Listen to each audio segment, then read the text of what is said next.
Valmierabanao zahay ato amin'ny fiangonana Christ Ambasia Madagasikara amin'ity zoma voalohany volana May mahafinaritra be ity Valy indray zahay manolotra anao ny rapsodiany famarinana aminao izay mitondra lohateny feno ny Mandriamanitra feno azy.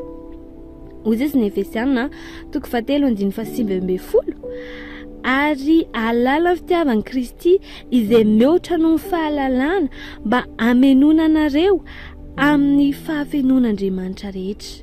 Halleluja. Izay fanazavan'Andriamanitra hoe ny hoe feno ny fahafenon'Andriamanitra dia midika hoe feno ny Mandriamanitra feno azy.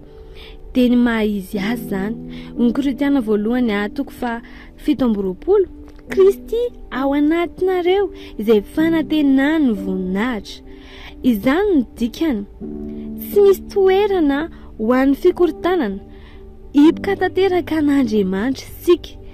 Miombona amin'ny fahatsaràn'Andriamanitra isika. Tsy rehefa tonga any an-danitra ihany fa eto ary amin'izao eto an-tany izao zany. Eto amin'ity fiainana ity izay resahana zany. Alao tsara tsena hoe feno an'Andriamanitra ianao. Ny heriny sy ny fandreseny sy ny fahendreny ary ny voninahiny tsy manana toerana ao anatinao zany ny tahotra. Halleluja. Izany mahatonga antsika amin'ny maha kristiana antsika ho tsy afaka mampiatrano tahotra zany sika satria mitondra ny vesatry ny fahafenon'Andriamanitra. Halleluja.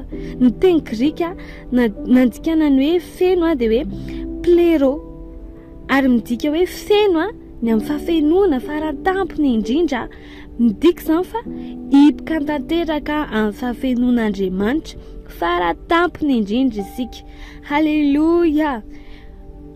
Nomena nanome ohatra an'izany Jesosy nanambara izy hoe tahaka indray manana fiainana ho azy dia tahaka izany koa ny zanaka nomena anana fiainana ho azy. Ao amin'ny Jaona 5:20 ahitantsika an'izay tenin'Andriamanitra izay. Jesosy no maha-Andriamanitra n'Andriamanitra. Fenan'Andriamanitra ny drafitr'Andriamanitra dia ny ahatonga ny fiangonana ho amin'izany ambaratonga patakarana izany ary maneho izany. Isika amin'ny mahatenan'i Kristy atsika dia mila manana izany fahatongava-tsaina izany sika mandeha amin'ny fahafenon'Andriamanitra.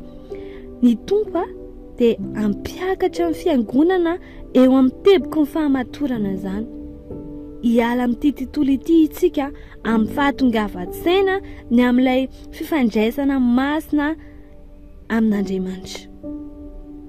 Tsy fandosirana an'izao tontolo izao noho ny tahotra na ny famoizam-po zany fa fifaliany mpandresy ary fialany mpandresy rehefa nampiasa ny fahafenony lanitra teto an-tany sika ho avy ny tompo ho an'ny fiangonana be voninahitra tsy misy pentina na kentrona dia ireo izay niomana sy maneno ny fiainan'Andriamanitra.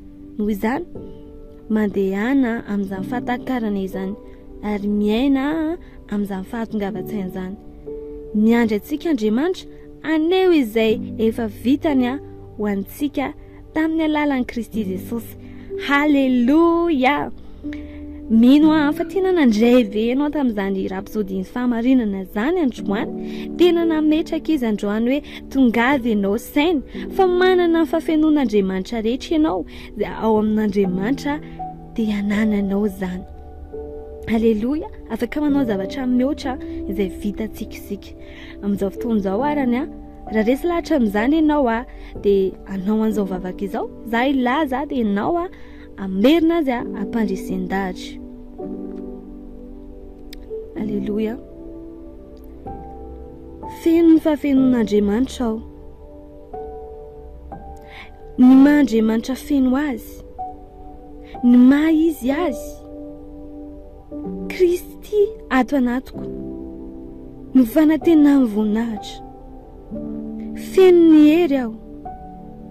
Ny fahendreny ary voninahiny